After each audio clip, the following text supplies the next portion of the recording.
¿Qué tal? Muy buenos días, bienvenidos a su programa Voces en Directo, un espacio que abrimos en el periódico El Economista para acercarlos a ustedes con los principales líderes de los organismos financieros internacionales y de las finanzas globales. En esta ocasión vamos a conversar con el economista senior de BBVA Bancomer, Juan José Lee, sobre el tema de remesas. Esto a partir de la presentación del Banco de México de la nueva metodología para dar a conocer estos datos tan importantes. En unos minutos vamos a conversar sobre cómo se ha encontrado el flujo de envíos hacia México, si ha aumentado, si ya se recuperó respecto a los niveles que teníamos en la crisis y precrisis, y vamos a ver cuál es la expectativa de BBVA sobre hacia dónde vamos. No se vayan, quédense con nosotros, en un momento continuamos. Mi nombre es Yolanda Morales, acompáñenos.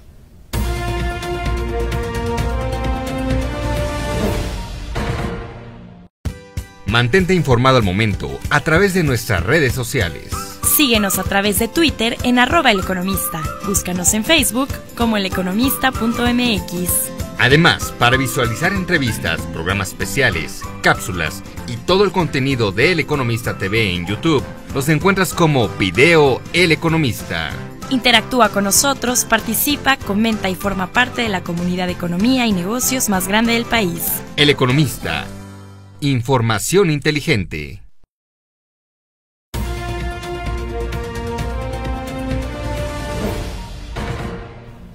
Como les decía, estamos aquí en las oficinas de BBVA Bancomer porque vamos a conversar con el economista senior de BBVA Bancomer nuevamente, Juan José Lee. ¿Qué tal? Buenas tardes. ¿Qué tal? Muy buenas tardes.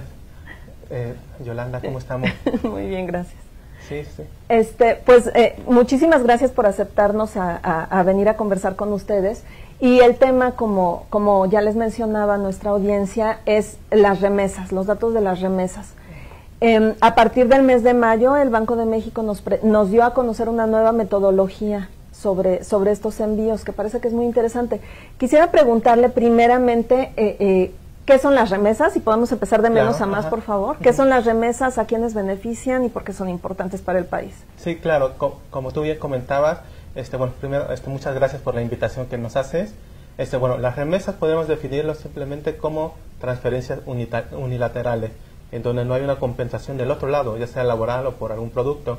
En ese sentido, gran parte de las remesas las definen como remesas familiares, es decir, alguien trabaja en un país distinto de donde reside y manda dinero a un familiar, generalmente, o un amigo, sin que haya una contraprestación de por medio, ¿no? Generalmente, ¿quién es esa persona? Pues es un hijo, es la esposa, o son los padres, ¿no? Que también se ha encontrado últimamente, que son los que también reciben remesas del exterior. Entonces son envíos que llegan al país de origen del trabajador. Sí, ¿correcto? Puede ser el país de origen o donde resida la familia. Por ejemplo, a lo mejor esta persona está en la frontera, puede ser mexicano, pero residir en Guatemala, pero desde Estados Unidos mandan ese dinero y llega a Guatemala, ¿no?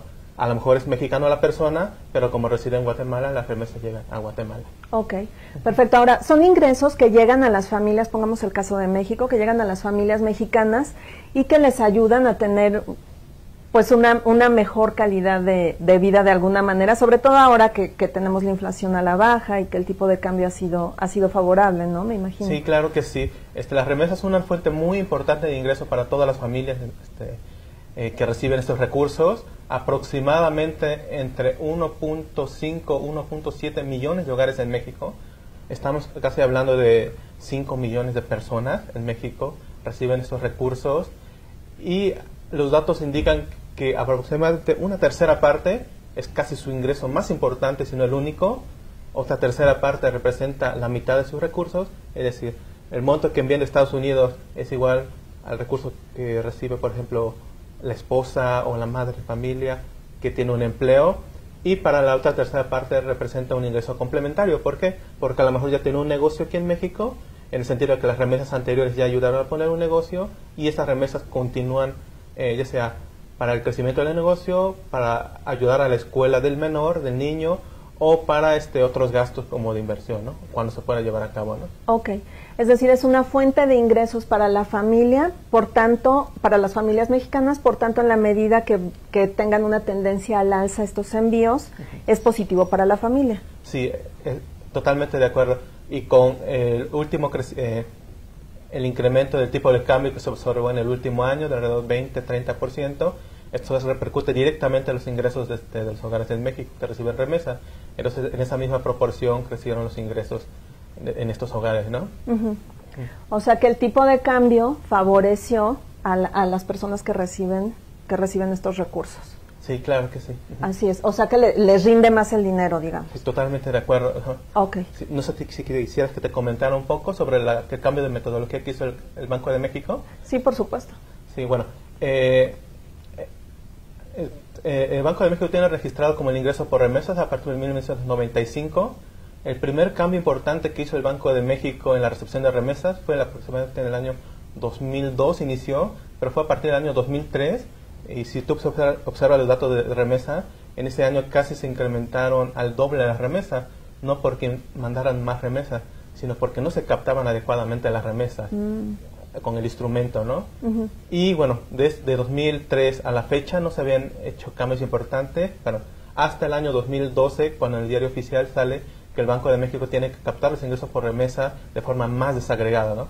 Es decir, ¿qué se tiene ahorita? Bueno, ¿qué se tenía antes de la entrada en vigor de este decreto? Se tenía nada más fuentes sobre cuánto recibían de remesas, sobre el número de transacciones, sobre la remesa promedio, se tenía a qué estados iban las remesas y se tenía de qué fuente venían las remesas. Es decir, si venían en especie, si eran por giros bancarios o si eran por transferencia electrónica. Hace 10, 15 años las transferencias electrónicas, bueno, eran aproximadamente el 40%, 50%, y hoy es casi la totalidad, ¿no? Entonces, es decir, ya teníamos muy poca información sobre las remesas. Lo que hizo este cambio en 2012, que empezó a gestionar el Banco de México y a pedirle a las instituciones que recibían remesas, fue que captaran más información. Entonces, en este sentido, ya tenemos más información sobre las remesas, podemos decirlo en dos grandes rubros. Uno sería sobre la recepción de remesas que hace México, y otro rubro sería sobre lo que la gente también se preguntaba, sobre las remesas que salen de México, ¿no? Respecto a esto último de las remesas que salen de México, ya se capta y ya se tiene información de cuántas remesas salen de México, ¿no? Aproximadamente en 2014 salieron $1,000 millones de remesas de México, que es aproximadamente el 5% de las remesas que recibe México, ¿no? Y casi el 60% de las remesas van hacia Estados Unidos, ¿no? Es decir, también hay un flujo hacia el otro lado de las remesas, ¿no? Tenemos muchos migrantes mexicanos en Estados Unidos que mandan remesas a México, pero también hay gente que está aquí en México que también manda remesas a familiares en Estados Unidos, ¿no? Probablemente de origen mexicano también. Eso le iba a preguntar precisamente, ¿cuál es el origen? Porque yo no hubiera pensado, hasta que vi obviamente los datos, que nuestro principal lugar hacia donde se emiten las remesas generadas aquí en México era Estados Unidos. ¿Cuáles son las características del trabajador que las emite? Bueno, hay que considerar que ya estamos como en una economía global y que que las fuentes de empleo tanto para los Estados Unidos como para México no están en el país con mayor crecimiento o más desarrollado, ¿no? Sino se diversifican en diferentes lugares, ¿no? E incluso en México hay oportunidades de empleo también para los que no pudieron colocarse en Estados Unidos. Te doy un buen ejemplo, ¿no? Por ejemplo, a lo mejor es una persona que estuvo residiendo en Estados Unidos de origen mexicano, trabajó 10, 15 años allá y ya no tiene oportunidades de tener un empleo allá. Entonces, regresa a México con su experiencia, tiene cierta capacitación y puede generar ingresos que manda a sus hijos que todavía están estudiando en Estados Unidos. Entonces eso puede ser como una fuente de por qué también hay flujo de remesas de México a Estados Unidos. Entonces son trabajadores mexicanos mejor capacitados porque ellos estuvieron allá y que le envían a sus familias que se quedaron en Estados Unidos. Sí, totalmente de acuerdo, ¿no? Porque hay que considerar que muchos de los que migraron a Estados Unidos tuvieron sus hijos en Estados Unidos y bueno, hasta que sean grandes no pueden subsistir por su propia cuenta, a lo mejor se queda la esposa allá, los hijos allá, y como no puede conseguir un empleo en Estados Unidos, decide mejor regresarse en México con sus ingresos, puede poner un negocio o puede empezar a trabajar y manda dinero a sus hijos principalmente para estudiar, ¿no? Ok. Ahora, otro dato que me parece súper interesante y que me gustaría conversar con usted, otros de los países que también reciben remesas generadas aquí en México son China y Colombia. Sí. ¿Cuáles son los casos ahí? China está lejísimos, o sea, ahí sí no entiendo por qué. Bueno, en el caso de China, digamos que hay una comunidad china en México, no es muy numerosa, pero está como muy diversificada en México. Alrededor de 50,000 aproximadamente se estima que han ingresado a México. Y bueno, es un patrón muy cultural, dado que mucha de la población de origen chino no necesariamente ve de forma inmediata quedarse en el país donde llegan. O sea, a lo mejor piensan que a lo mejor van a mandar dinero a construir una casa o también a mantener a la familia en China, ¿no? Entonces, culturalmente es un país que manda muchas remesas a su país de origen, ¿no? En el caso de Colombia, bueno, ha habido cierta migración de colombianos hacia México, que tiene ciertas actividades económicas acá en México, y también mandan dinero hacia sus países de origen, y que se complementa lo mismo con Perú, ¿no? Pero hay que señalar que todos estos países el monto de remesas es muy pequeño, ¿no? No es una cantidad tan importante. Igual México también tiene un envío importante de remesas hacia Guatemala, Salvador, Honduras, ¿no? Pero son montos muy pequeños también. Sí, hacia los países latinoamericanos. Por eso a mí como que me sorprendió un poco ver el caso de China. Sí, sí. ¿No? Como ustedes ven, es muy interesante este tema. Estamos conversando aquí en BBVA Bancomer sobre la nueva metodología de medición del Banco de México.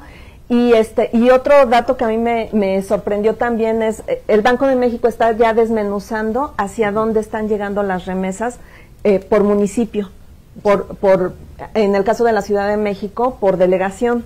Sí. Entonces, en el siguiente bloque, porque ya vamos a irnos a un pequeño corte, en el siguiente bloque vamos a conversar sobre cuáles son los municipios a donde están llegando las remesas, y en el Distrito Federal cuáles son las delegaciones que más recursos están captando del exterior. No se vayan.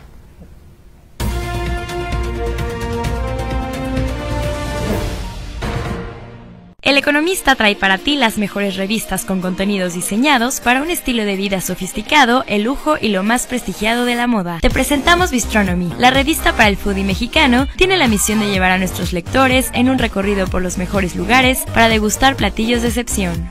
La revista para todos los interesados en los relojes de cuarzo es O'Clock. Los ejes temáticos giran alrededor de las tendencias y las noticias más importantes de la industria, las celebridades y las pasarelas que definen el rumbo de la moda internacional. Equestrian, la única revista de estilo de vida ligada al mundo ecuestre. Podrás encontrar noticias relacionadas con el lujo, los looks y accesorios obligados para él y para ella, los mejores gadgets, relojes, joyas, autos, motocicletas, vinos, restaurantes, platillos, spas y destinos. Si eres amante de la vida náutica, te presentamos Luxury on Board, donde te mostramos los mejores destinos nacionales e internacionales. Te ofrece un directorio actualizado con las marinas en México más importantes. Horloger, la revista de alta relojería, te ofrece todos los contenidos relacionados con las grandes novedades presentadas por las marcas, así como un recorrido desde las entrañas por una de las industrias más importantes en el mundo del lujo. Aquí encontrarás los mejores contenidos sobre las grandes ferias de relojería, como Baseball en Basilea, Suiza, el Salón Internacional de Auto Luxury en Ginebra, Suiza, y el Salón Internacional de Alta Relojería en México.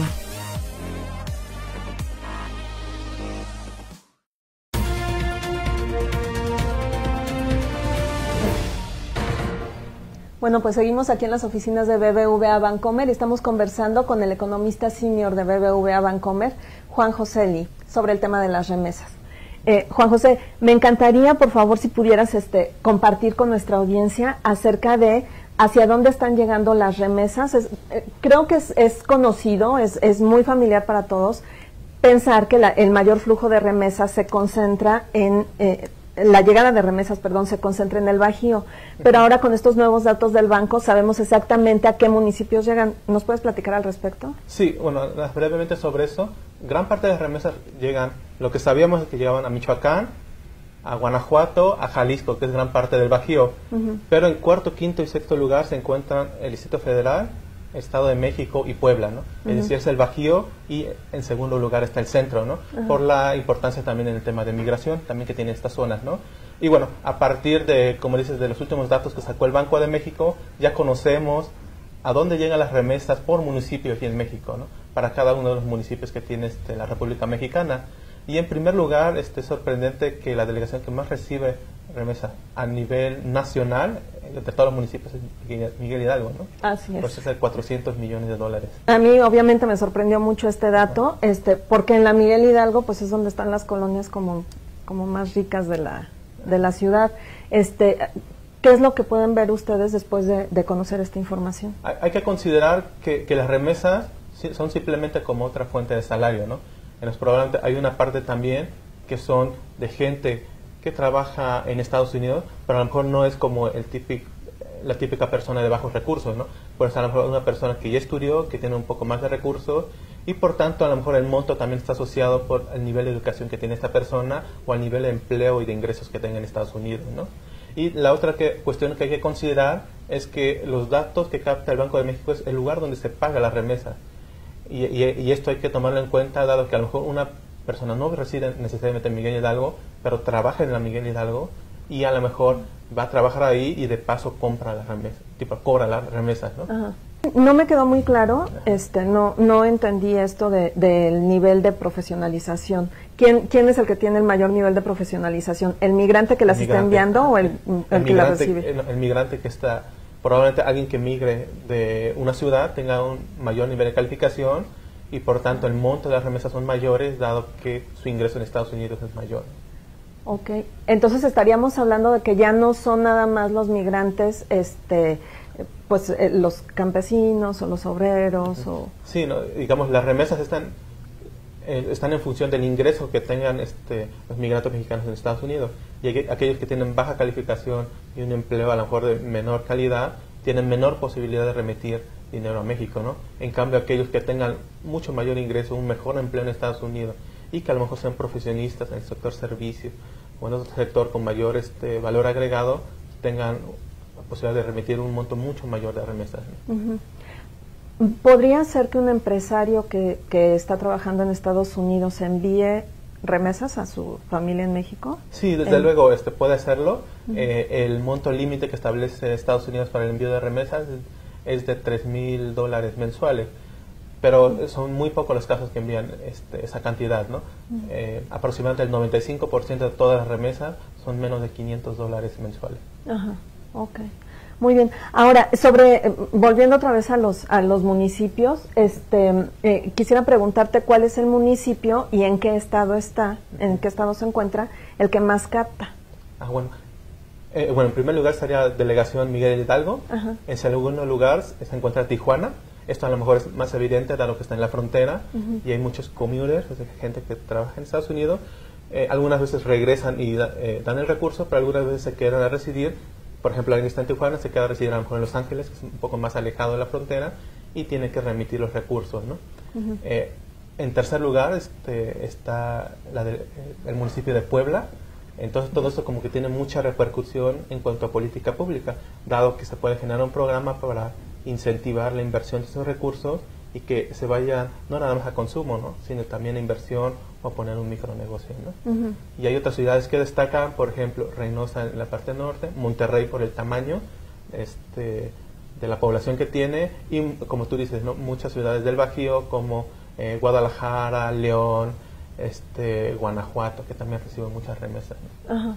Bueno, entonces, pues con estos datos muchas personas como yo, confieso, nos están abriendo los ojos porque verdaderamente yo no creía que ciudades como la Ciudad de México o como Puebla tuvieran este monto de recepción de remesas y que tuvieran también gente que migra hacia Estados Unidos. Entonces realmente es información muy útil. Como tú me dices, también sirve para las políticas públicas, que era una de las preguntas que te quería hacer.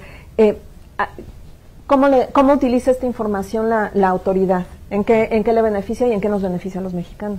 Bueno, esta información que se tiene disponible, ya mucha gente le estaba pidiendo desde que se entró en vigor el decreto en 2012, pero el Banco de México fue captando la información hasta tener una base consistente. ¿En qué puede servir? En el diseño de políticas, por ejemplo, para apoyar la promoción del programa paisano. Es decir, recibir mejor a la gente en su tránsito de regreso a México para visitar a sus familiares, no nada más en la zona de la frontera, sino en los municipios donde regresa, ¿no?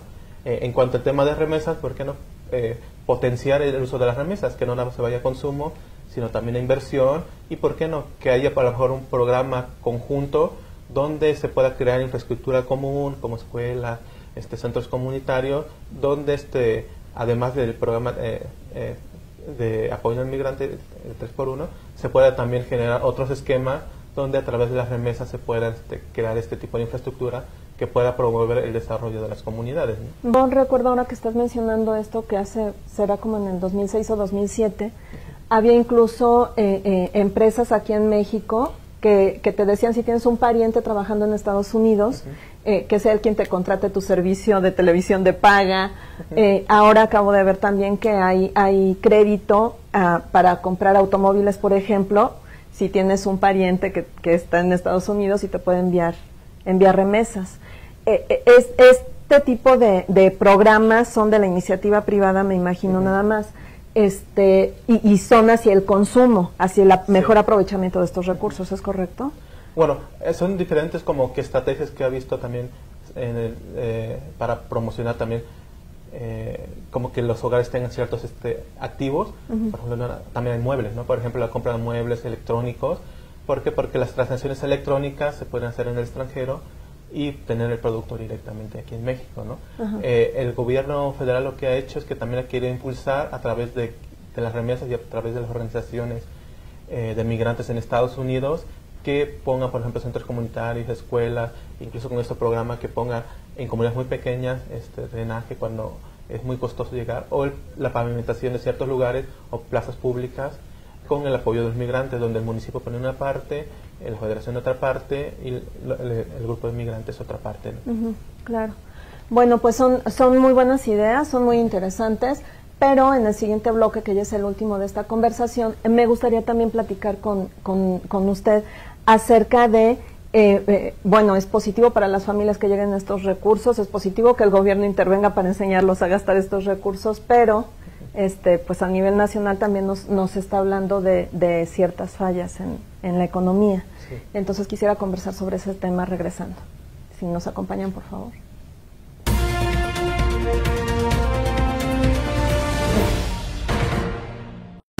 Mantente informado al momento a través de nuestras redes sociales.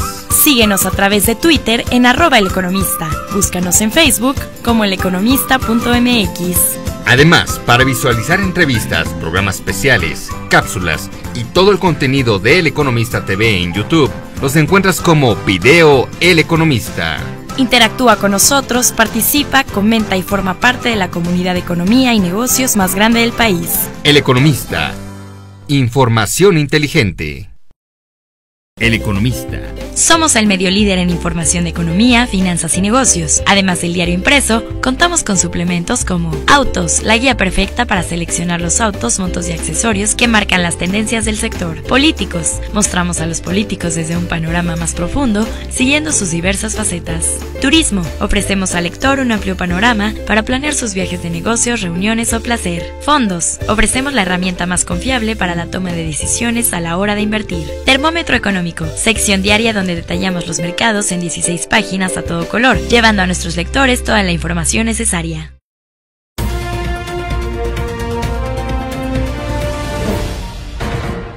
Bueno, regresamos aquí a las oficinas de BBVA Bancomer para conversar con el economista senior de BBVA Bancomer, Juan José Lee.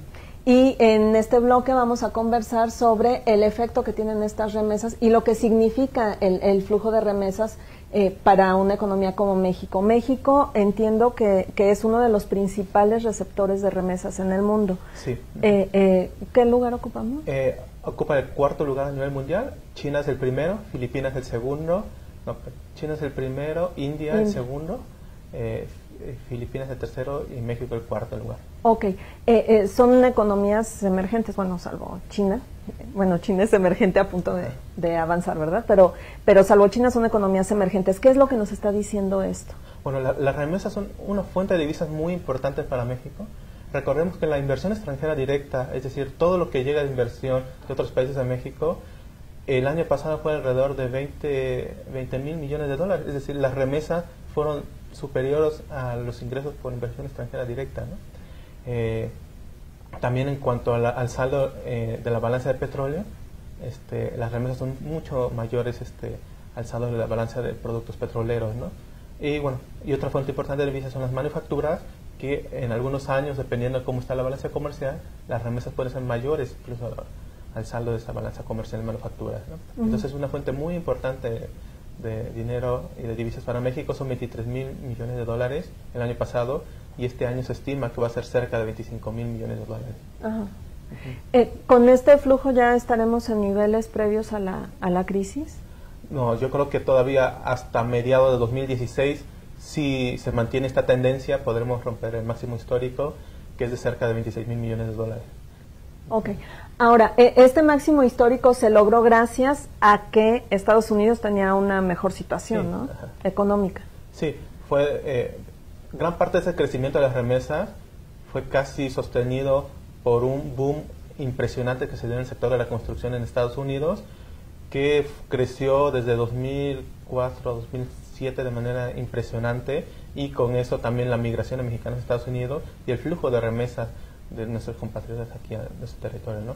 Pero bueno, con la crisis económica hubo un fuerte desempleo, crisis económica en Estados Unidos, el sector de la construcción fue de los más afectados, por importando también las remesas hacia México. Uh-huh. Ok, ahora estábamos hablando de que las remesas son una fuente importante de ingreso para las familias, pero también son una evidencia de que algo está fallando en la economía. Sí, no, desde luego, digo, la existencia de cerca de 12 millones de migrantes mexicanos en Estados Unidos, como que evidencia como que la falta de oportunidades en sus comunidades de origen para obtener un empleo que pueda darle los recursos a él y a sus familias para poder desenvolverse, crecer, educar a los hijos, vestirse, alimentarse, tener transportación, ¿no? Y yo creo que la migración siempre es como una válvula de escape ante la falta de oportunidades en ciertos sectores, ¿no? Principalmente, bueno, al menos más de la mitad de ellos en los sectores rurales, ¿no? Donde las condiciones de empleo son muy precarias. Uh-huh.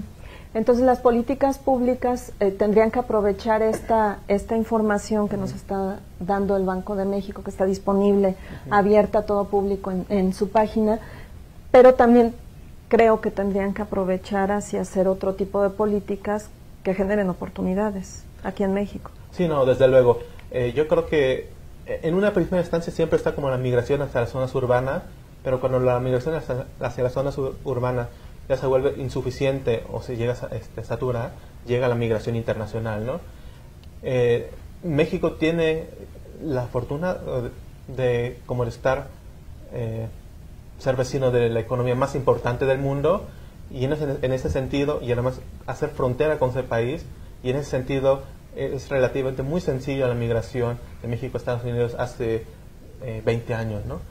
Y con la creación de estas redes sociales, muchos migrantes después, pese a las trabas migratorias, continuaron migrando hacia ese país, dado que también la diferencia salarial en promedio que se paga en México y en Estados Unidos es cerca de 4 o 5 veces más, ¿no? Uh-huh. Ok, entonces mejores oportunidades en México, un mejor desarrollo de la economía, un mayor crecimiento, y pues todo eso en conjunto podría favorecer a que ya no tengamos tantos migrantes, aunque baje el flujo de remesas. Sí, no, bueno, la cuestión de la migración hay que considerarlo que hay una parte importante que va en el tema económico, y la forma de solucionar esto es con una política de desarrollo integral que considere también las comunidades rurales. Es decir, estamos hablando de comunidades de menos de 2.500 habitantes, donde las posibilidades de empleo son mínimas, ¿no? Entonces hay que fomentar como la inversión de estos recursos y el expertise que ya tienen los migrantes que retornan para poder detonar económicamente estas pequeñas localidades, ¿no? Que son muchas en México, ¿no? Pero también por el otro lado, el hecho de que ya haya cerca de 12 millones de migrantes mexicanos en Estados Unidos, no nada más migran ya por el tema económico, sino ya migran por reunificación familiar. Es decir, ya vivieron 15 años allá, a lo mejor el hijo que se quedó acá o la esposa ya no migra para trabajar allá, sino para vivir el resto de su vida con sus familias en Estados Unidos, ¿no? Bueno, entonces esto quiere decir que el Banco de México tiene todavía muchísima información para adelante para seguir escarbando y para seguirnos dando, ¿no? Acerca de... Sí, digo, por ejemplo, ¿no? Lo que te comentaba en la pausa, pues sabemos cuáles son los estados que reciben las remesas, ahora ya sabemos cuáles son los municipios que reciben las remesas, sabemos de qué estado de Estados Unidos se manda, pero no tenemos esa matriz de cruce de ambas información, ¿no? Ambos datos. Es decir, sabemos, por ejemplo, que en Puebla gran parte de los migrantes están en Nueva York, pero lo que nos da el Banco de México es que no nos dice de qué estados vienen las remesas. No sé si se pudiera tener esa matriz, podríamos tener una información más completa para analizar cómo fluyen estos recursos y la migración de mexicanos a Estados Unidos. Ok, muy bien. Pues Juan José, te agradezco mucho este tiempo que tuviste para conversar con nosotros. No, muchísimas gracias a ti, Yolanda, por el espacio. Bueno, y gracias a ustedes por acompañarnos a esta emisión de Voces en Directo. Les recuerdo que pueden ver nuestros programas anteriores en la página del periódico, en la dirección www.eleconomista.com/voces-medio directo. Soy Yolanda Morales, nos vemos en la próxima emisión.